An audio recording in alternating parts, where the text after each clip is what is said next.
Late me come to the police now.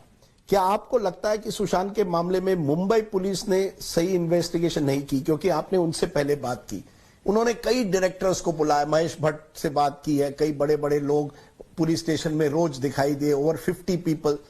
आपको लगता है वो गलत दिशा में जा रही थी मुंबई पुलिस का investigation? I don't think that मेरे लगने या ना लगने से मैं कोई सुप्रीम कोर्ट नहीं हूं कि मैं बताऊं किसका इन्वेस्टिगेशन कैसा है, but I think that they did a good job. I think that they were working hard. I think that they were very firm with me. I remember कि उनको मेरी बात, ऐसा नहीं था कि मैं पहली बार गई। आजकल मेरे पे ये भी एलिगेशन है कि Mumbai police was very friendly to me. No, they were not. I went through a very harsh interrogation again and again. In fact उनको काफी वक्त लगा, जब वो सारे डॉक्टर्स को मिले थे, जब उनसे बात हुई, तब शायद जाके उनको समझ में आया कि मैं जो बोल रही हूँ वो सही है।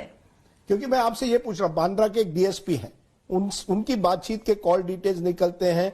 ये कहा जा रहा है कि आप उनसे संपर्क में थी, आपकी उनसे बातचीत हो रही थी। क्यों आप बांद्रा के डीसीपी से क्यों बात कर रही थी?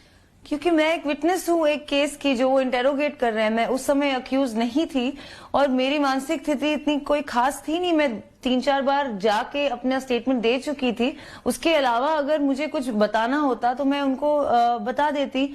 और दूसरी बात, जिस कॉल्स की ये बात कर रहे हैं, ये मेरे डेथ थ्रेट्स और रेप थ्रेट्स के बाद शुरू हुए हैं। जब आपकी लाइफ को थ्रेट होता है तो आप किसे फोन करेंगे? अपने इलाके के सीनियर मोस्ट ऑफिशियल को, जिसे आप जानते हो कि सर प्लीज मेरी हेल्प कीजिए, आई नीड प्रोटेक्शन, या सर मुझे ये एफआईआर फाइल करना है।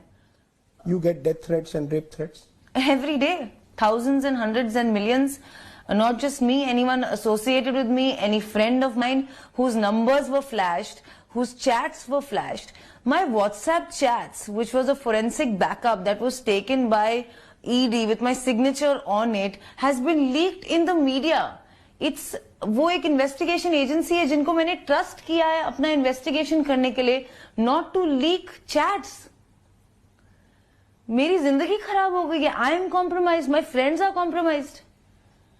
एक नॉर्मल जिंदगी तो दूर की बात, हम लोग किसी से भी कोई बात करें तो एकदम बड़ा खुलासा बन जाता है न्यूज में। रिया, जब ये मुंबई पुलिस की बात आती है और इसी वजह से कहा गया कि मुंबई पुलिस से ये इन्वेस्टिगेशन हटाइए कि वो एफआईआर नहीं फाइल करती, और कहा जाता है मुंबई पुलिस दबाव में है। क्या किसके दबाव में हो सकती है मुंबई पुलिस? ये सारी कॉन्स्पिरेसी थियोरीज का जवाब मेरे पास नहीं है।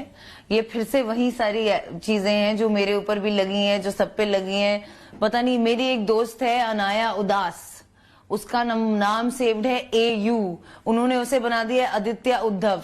उस बेचारी ने क्लैरिफिकेशन भी दिया है, हमने भी क्लैरिफिकेशन दिया है, लेकिन बार बार आ रहा है कि ये आदित्य ठाकरे हैं, Aditya Thackeray. Let's get this very clear, AU कौन है? अनाया उदास। मैं इसलिए पूछ रहा हूं क्योंकि ये कहा जाता है कि कहीं ना कहीं आदित्य ठाकरे का कनेक्शन आपके साथ है, वो एक तरह से आपको प्रोटेक्ट कर रहे हैं। एक पॉलिटिकल प्रेशर लाया गया मुंबई पुलिस पर। आप आदित्य ठाकरे से मिली हैं या नहीं?